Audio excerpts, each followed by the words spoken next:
So hello guys and welcome back to Trading in the Zone. In this video I'll explain why volume is so important in stock market. হ্যাঁ volume এই volume share মার্কেটে আমাদেরকে অনেক কিছু indicate করে থাকে এবং একমাত্র শেয়ার মার্কেটে ট্রাস্টেড ইন্ডিকেটর হচ্ছে একমাত্র এই ভলিউম। এই ভলিউম দেখে আপনি একটা স্টককে বাছাই করে নিতে পারেন যে স্টকের ভলিউম সবচেয়ে ভালো। এবং এই ভলিউম দেখে আমরা কিন্তু অনেক কিছুর সিগন্যাল মার্কেটে পেয়ে থাকি এবং এই ভলিউম যে স্টকগুলো ভালো থাকে আপনি শেয়ার মার্কেটে যখন ট্রেড করতে যাবেন তখন কিন্তু একটা বেস্ট স্টক কিন্তু আপনি খুঁজে বেড়াবেন যখন আপনি শেয়ার মার্কেটে ট্রেড করবেন বা একজন প্রফেশনাল ট্রেডার হতে যাবেন তখন কিন্তু এই ভলিউম আপনার কাজে আসবে।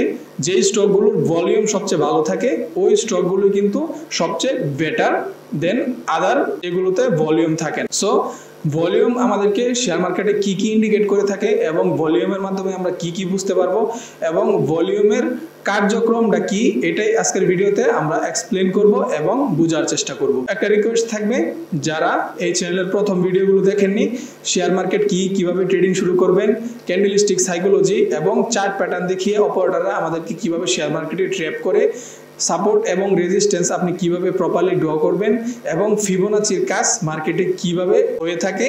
সো সেই ভিডিওগুলো যারা এখনো দেখেননি তারা এই চ্যানেল ভিজিট করে সেই ভিডিওগুলো দেখে আসার অনুরোধ করব। আদারওয়াইজ শেয়ার মার্কেট সম্পর্কে আপনি কিছুই বুঝতে পারবেন না।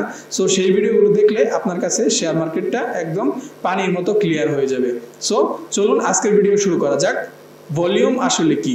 ভলিউম হচ্ছে একটা প্রাইজের কি পরিমাণ বায়ার এবং সেলারের উপস্থিতি আছে সেটা ইন্ডিকেট করে একটা ভলিউম। সো আমরা সরাসরি চার্টে দেখব ভলিউম আসলে কি।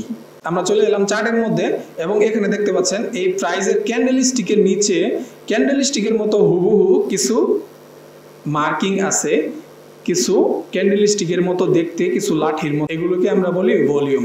সো এই ভলিউম দেখে আমরা একটা স্টক বা একটা মার্কেটের জাজমেন্ট করে থাকি সেই স্টকের কি পরিমাণ বায়ার এবং সেলার অ্যাভেলেবল আছে, সেই স্টকটা বাই করলে আমি কোনো লসের সম্মুখীন হব কিনা এই ভলিউম দেখে কিন্তু আমরা সেটা আইডেন্টিফাই করে থাকি। সো এই ভলিউম যাদের চার্টে নাই তারা কি করবেন, সিম্পলি এখানে ইন্ডিকেটরে চলে যাবেন এবং ইন্ডিকেটরে গিয়ে সার্চ করবেন ভলিউম লিখে। এখানে দেখেন ফেভারিট ইন্ডিকেটর, আমার একমাত্র ফেভারিট ইন্ডিকেটর হচ্ছে ভলিউম, এখানে দেওয়াই আছে VOLUME। সো এটা চার্জ করলে কিন্তু আপনারা ভলিউমটা পেয়ে যাবেন। সো এখানে দেখতেই পাচ্ছেন ভলিউম কিন্তু সুন্দরভাবে আমাদেরকে শো করতেছে। ওই ভলিউম আমাদেরকে কি ইন্ডিকেট করে দেখেন, এখানে যখন প্রাইস বায়াররা কিন্তু একটা আপের দিকে একটা প্রেসার ক্রিয়েট করে মার্কেটটাকে উপরের দিকে নিয়ে যাচ্ছে তখন কিন্তু ভলিউমগুলো এখানে দেখেন গ্রিন কালার ভলিউমগুলো এখানে কিন্তু হাই হয়ে গেছে। তার মানে এই ভলিউম আমাদেরকে ইন্ডিকেট করতেছে যে এই স্টকের মধ্যে এখানে প্রচুর পরিমাণ বায়ার অ্যাভেলেবেল আছে। যদি বায়ারই না থাকে তাহলে আপনি কার কাছে সেল করবেন? যদি বায়ারই না থাকে তাহলে এই স্টকটাকে কে উপরের দিকে নিয়ে যাবে? বায়ার এবং সেলার যদি এই স্টকের মধ্যে না থাকে তাহলে এই স্টকটা কিন্তু ভ্যালুলেস সম্পূর্ণই। সো আবার দেখেন প্রাইসটা যখন নিচের দিকে ডাউন দেওয়া শুরু করলো তখন কিন্তু এখানে রেটের দেখেন কত বড় একটা ক্যান্ডেল তৈরি করছে এবং এখানে ছোট ছোট আরো অনেকগুলা রেড ক্যান্ডেল তৈরি করছে ভলিউমে। তার মানে ভলিউম আমাদেরকে ইন্ডিকেট করতেছে যে এখানে বায়ারের চেয়ে সেলার প্রেসার অনেক বেশি বেড়ে গেছে। সো এর ডিটেলসে আমরা আরো দেখব। সো প্রথমে বেসিকটা আসলে দেখে আসি যে ভলিউম কি এবং ভলিউম কিভাবে আমরা অ্যানালাইজ করব। ভলিউম অ্যানালাইজ করতে হলে আমাদেরকে প্রথমে বুঝতে হবে যে শেয়ার মার্কেট মুভ করে আসলে কিভাবে। শেয়ার মার্কেট মুভ করে one buyer equal to one seller. এই বায়ার যদি বাই করতে হয় তাহলে অবশ্যই কেউ না কেউ বিক্রি করতে হবে। যদি কেউ বিক্রি করে তখনই কিন্তু সে বাই করতে পারবে এবং সে যদি বিক্রি করতে চায় তাহলে তার কিন্তু একজন বায়ারের দরকার। সো যদি একজন বায়ার যদি অ্যাভেলেবল থাকে তাহলে কিন্তু সে স্টকটা বিক্রি করতে পারবে এবং যদি বায়ারই না থাকে তাহলে কিন্তু সে স্টক বিক্রি করতে পারবে না। এবং একজন বায়ারের যদি একজন সেলার যদি অ্যাভেলেবল না থাকে তাহলে কিন্তু সে কখনোই সেই স্টকটা বাই করতে পারবে না। সো তেমনি শেয়ার মার্কেটেও কিন্তু ভলিউম আমাদেরকে এভাবে ইন্ডিকেট করে থাকে। সো গাইস আমরা বেশি কমপ্লিকেটেড করব না, আমরা সহজভাবে উদাহরণ দেওয়ার চেষ্টা করব। সো দেখুন একটা সহজ एग्जांपल আমি আপনাদেরকে দিচ্ছি। ধরেন যে কোনো একটা স্টক, ধরেন এটা হচ্ছে গোল্ড। সো এই গোল্ডের স্টকটা আমরা 100 টাকা প্রাইসে বাই করব, 100 টাকা প্রাইসে বাই করব। তাহলে এই 100 টাকা প্রাইসে বাই করার জন্য কোনো না কোনো সেলার তো আমাদের অবশ্যই দরকার হবে। একজন সেলার তো অবশ্যই লাগবে যে 100 টাকা প্রাইসে এই স্টকটাকে সেল করতেছে। সো এই স্টকে একজন সেল করলেই তখনই আমরা বাই করতে পারবো। সো এই স্টকটাকে আমরা 100 টাকা প্রাইসে বাই করলাম এবং এই প্রাইসটা হয়ে গেল 120, এর প্রাইসটা বেড়ে 120 টাকা হয়ে গেছে। সো এখন আপনি প্রফিট বুক করবেন, আপনি এখন প্রফিট বুক করতে চাচ্ছেন এই স্টক আমি 120-এ সেল করে দেব, আমি 20 টাকা প্রফিট করব। সো আপনি যখন 120-এ এটা সেল করে দিতে চাইবেন তখন তো অবশ্যই একটা বায়ার অ্যাভেলেবল থাকতে হবে। আপনার যদি কোনো বায়ার অ্যাভেলেবল যদি না থাকে তাহলে আপনি 120 টাকায় এই স্টকটা কিভাবে সেল করবেন? সো আপনি অবশ্যই সেল করার জন্য আপনাকে একটা বায়ার লাগবে। একটা স্টকের ভলিউম কম থাকে তখন কিন্তু আপনি এই স্টকটাকে 120 টাকায় সেল করতে পারবেন না, তখন এই স্টকটা আপনাকে 118 টাকায় বা 119 টাকায় সেল করতে হবে, কারণ 119-এ বা 118 টাকায় এই সেলার রেডি আছে এই স্টকটা কেনার জন্য। কিন্তু আপনি চাইছেন যে আমি 120-এ সেল করব এবং আমি 20 টাকা প্রফিট করব, কিন্তু আপনার 120 টাকার প্রাইসের মধ্যে কোনো বায়ার অ্যাভেলেবল নাই। সো কোনো বায়ার অ্যাভেলেবল না থাকার কারণে আপনি এই স্টকটাকে 120 টাকায় সেল করতে পারছেন না এবং আপনাকে সেল করতে হলে 118 টাকা বা 119 টাকায় সেল করতে হচ্ছে। এটা কি জন্য হয় সেটা আমি এক্সপ্লেন করব। এটা হয় একটা স্টকের ভলিউম কম থাকার কারণে। যে কোনো স্টকের ভলিউম যদি বেশি থাকে তাহলে প্রত্যেকটা প্রাইজেই বায়ার এবং সেলার সমপরিমাণভাবে অ্যাভেলেবল থাকে। সো ওই স্টকের ভলিউম যদি কম হয় তাহলে কিন্তু বায়ার এবং সেলার কিন্তু প্রত্যেকটা প্রাইজের চেয়ে কম প্রাইসে বায়ার বা সেলার অ্যাভেলেবল থাকে, তখন কিন্তু আপনি যে প্রফিটটা মার্কেটে করলেন সেটা কিন্তু আপনি ভোগ করতে পারছেন না। আপনি 120 টাকায় সেল করতে যাচ্ছেন কিন্তু আপনার এখানে কোনো বায়ার অ্যাভেলেবল নাই। সো দ্যাটস ওয়াই আপনি এই স্টকটাকে 120 টাকায় আপনি সেল করতে পারছেন না এবং বায়ার চাচ্ছে যে আপনি তার কাছে এই স্টকটা 118 টাকায় সেল করেন। তো এখানে কিন্তু আপনার 20 টাকা লস বুক করতে হচ্ছে। সো এটাই হচ্ছে ভলিউমের গুরুত্ব। সো ভলিউম যে স্টকের যত বেশি থাকবে তত কিন্তু ওই স্টকের মধ্যে প্রত্যেকটা প্রাইজে কিন্তু বায়ার অথবা সেলার অ্যাভেলেবল থাকবে। সো বায়ার অথবা সেলার যদি ওই স্টকের মধ্যে অ্যাভেলেবল না থাকে তখন কিন্তু আপনি আপনার সেই কাঙ্ক্ষিত স্টকটা কিন্তু আপনার কাঙ্ক্ষিত প্রাইজে তো আপনি সেল করতে পারছেন না। সো এটাই হচ্ছে একটা প্রাইজের ভলিউমের গুরুত্ব। সো ভলিউম কিন্তু মার্কেটে এইভাবেই কাজ করে। সো যে স্টকের ভলিউম যত বেশি থাকবে তত কিন্তু বায়ার অ্যাভেলেবল থাকবে। এখানে আপনার কি হচ্ছে 120 টাকায় আপনি এটা সেল করতে চাচ্ছেন। সো যে স্টকের ভলিউম বেশি থাকবে ওই স্টকের মধ্যে 119 টাকাতে বায়ার অ্যাভেলেবল থাকবে এবং 119 টাকা 50 পয়সা বায়ার অ্যাভেলেবল থাকবে, 119 টাকা 80 পয়সাতেও বায়ার অ্যাভেলেবল থাকবে এবং 120 টাকাতেও বায়ার অ্যাভেলেবল থাকবে। সো যে স্টকের ভলিউম যত বেশি থাকবে ততই কিন্তু আপনার সেই স্টকটা সেল করতে সুবিধা হবে, বায়ার কনজিউসি করতে হবে না। এখন আপনি ধরেন 120 টাকায় একটা স্টক বাই করতে চাচ্ছেন কিন্তু এখানে কোনো সেলার অ্যাভেলেবল নাই। সো আপনি কার কাছ থেকে বাই করবেন? যদি কোনো সেলারই অ্যাভেলেবল না থাকে, কেউ যদি বিক্রি করতে না চায় একটা স্টক, তাহলে আপনি সেই স্টকটা কার কাছ থেকে বাই করবেন? আপনি 120 টাকায় একটা প্রোডাক্ট কিনতে রাজি কিন্তু আপনাকে বিক্রি করার মতো কোনো সেলার অ্যাভেলেবল নেই। সো সেলার যদি অ্যাভেলেবল না থাকে তাহলে 120 টাকা হোক আর যত টাকাই হোক আপনি সেই স্টকটা কখনোই বাই করতে পারবেন না।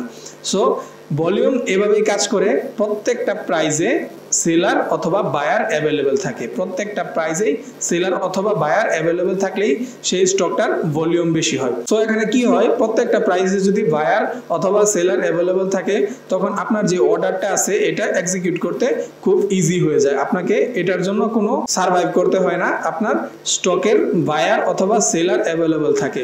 সো এটাই হচ্ছে ভলিউমের মূল কনসেপ্ট। সো অনেক লোকের এই ভলিউমের এই কনসেপ্টটাই ওরা জানে না, ওরা বুঝেই না যে আসলে ভলিউম মার্কেটে কিভাবে কাজ করে। ওরা ভাবে যে একটা স্টকের প্রাইস উপরের দিকে যাওয়া শুরু করছে, এখানে নিচে গ্রিন কালার 3টা বা 4টা লাঠির মতো তৈরি হয়ে গেছে, তার মানে এই স্টকের ভলিউম অনেক বেড়ে গেছে। ভলিউম আমাদেরকে কি ইন্ডিকেট করে এটাই আমরা এই ভিডিওতে বোঝার চেষ্টা করতেছি। ভলিউম হচ্ছে আপনার যে কোনো প্রাইজের মধ্যে আপনার বায়ার অথবা সেলার অ্যাভেলেবল থাকবে। এরকম একটা স্টকে আপনি সবসময় ট্রেড করতে চাইবেন যে স্টকের মধ্যে বায়ার অথবা সেলার অ্যাভেলেবল আছে প্রত্যেকটা প্রাইজে। সো এখানে 120 টাকায় যদি আপনার বায়ার অথবা সেলার যদি অ্যাভেলেবেল না থাকে তখন কিন্তু আপনি ওই প্রাইসটা কিন্তু 120 টাকায় একটা অর্ডার এক্সিকিউট করতে পারবেন না আপনার বায়ার অথবা সেলার সংকটের কারণে। সো বায়ার অথবা সেলার যদি অ্যাভেলেবেল প্রত্যেকটা প্রাইজে থাকে, সো সেই প্রাইজে কিন্তু আপনি সেই স্টকটার মধ্যে যে কোনো প্রাইজে কিন্তু আপনি সেটা বাই অথবা সেল করতে পারছেন। আমরা এখানে গোল্ডের উদাহরণ দিয়েছিলাম এবং এখন অন্য একটা স্টকের উদাহরণ দিব, যেমন ধরেন XY। XY ধরেন একটা স্টক। সো এই স্টকের মধ্যে ভলিউম নাই, স্টকটা আপ এন্ড ডাউন যাচ্ছে, উপরে নিচে যাচ্ছে, কিন্তু এই স্টকের মধ্যে ভলিউম খুবই কম। ভলিউম এই যে দেখতে পাচ্ছেন ভলিউম, এই ভলিউম নাই স্টকের মধ্যে। সো এই স্টকের মধ্যে কি হয়, বায়ার অথবা সেলার অ্যাভেলেবল থাকে না। যখন 100 টাকায় স্টকটা আপনি বাই করলেন, তখন এই স্টকটার প্রাইস যদি 150 টাকা হয়ে যায়, তখন আপনি 150 টাকায় যে আপনার সেল অর্ডার এক্সিকিউট করবেন বা সেই স্টকটা আপনি সেল করে দেবেন, তখন কিন্তু আপনি সেল করতে পারবেন না, বিকজ সেখানে কোনো সেলার পর্যাপ্ত অ্যাভেলেবেল নাই। তখন কিন্তু আপনি সেই স্টকটা 150 টাকায় সেল করতে পারছেন না। কি কারণে পাচ্ছেন না? শুধুমাত্র সেলার অ্যাভেলেবেল না থাকার কারণে। সো প্রত্যেকটা প্রাইসে যখন সেলার অথবা বায়ার অ্যাভেলেবেল থাকবে, তখনই কিন্তু সেই স্টকের ভলিউম পরিপূর্ণ থাকবে এবং পারফেক্ট ভলিউম থাকবে। সো ভলিউম আমাদেরকে এটা ইন্ডিকেট করে যে স্টকের ভলিউম যত বেশি থাকবে, তার মানে সেই স্টকে প্রত্যেকটা প্রাইসে বায়ার এবং সেলার অ্যাভেলেবল রয়েছে। সো এখন ভলিউম কিভাবে কাজ করে এই কনসেপ্টটাই অনেকেই জানে না। ধরেন আপনি রিয়েল এস্টেটে একজন সেলার, একটা প্রপার্টি আপনি সেল করবেন, তো আপনার কাছে একজন বায়ার আসছে যে এই আপনার প্রপার্টিটা বাই করবে। সো আপনি তাকে অফার করছেন যে 10 লাখ টাকায় আমি আমার প্রপার্টি সেল করব, কিন্তু বায়ার বলতেছে যে না, আমি এই প্রপার্টির জন্য 10 লাখ টাকা দিব না, আমি এই প্রপার্টির জন্য 8 লাখ টাকা সর্বোচ্চ দিতে রাজি আছি। তখন কিন্তু এখানে অনেক বড় একটা ডিফারেন্স চলে এলো, প্রায় 1 থেকে 2 লাখ টাকার একটা ডিফারেন্স চলে এলো। সো তখন বায়ার বলতেছে যে না, আমি এই প্রপার্টি 10 লাখ টাকায় খরিদ করব না, আমি এটা 8 লাখ বা 9 লাখ টাকা সর্বোচ্চ দিতে আপনাকে রাজি আছি। তখন কিন্তু আপনার এখানে অনেক বড় একটা ডিফারেন্স চলে এলো, আপনাকে কিন্তু 1 লাখ টাকা লস করে বা 2 লাখ টাকা লস করে এই প্রপার্টিটা আপনাকে সেল করতে হবে। সো তেমনি মার্কেটে যেই স্টকের ভলিউম অ্যাভেলেবেল থাকে না, যে স্টকের ধরেন রিলায়েন্স একটা স্টক, সো রিলায়েন্সের ভলিউম অ্যাভেলেবেল নাই, এটা সবসময় নিচের দিকে যেতে থাকে। সো যদি নিচের দিকে যেতে থাকে, সেই স্টকটা আপনি বাই করে বসলেন। সো বাই করার পর আপনি যখন মার্কেট আপে গেল, আপের যাওয়ার পর যখন এটার দাম ধরেন আপনি 100-তে বাই করছিলেন, এটার দাম 200 হয়ে গেল। সো এখন যে আপনি 200-তে এটা সেল করবেন, আপনার কাছে এখানে কোনো ভলিউম নাই এবং এই 200 প্রাইসে কোনো বায়ার অ্যাভেলেবেল নাই। সো বায়ার যদি অ্যাভেলেবেল না থাকে, তাহলে কিন্তু আপনি সেই স্টকটা সেল করতে পারবেন না। বায়ার আপনাকে আরো কম প্রাইস অফার করতেছে, সো তখন কিন্তু আপনাকে লস বুক করতে হবে। সো এটাই হচ্ছে ভলিউমের কাজ।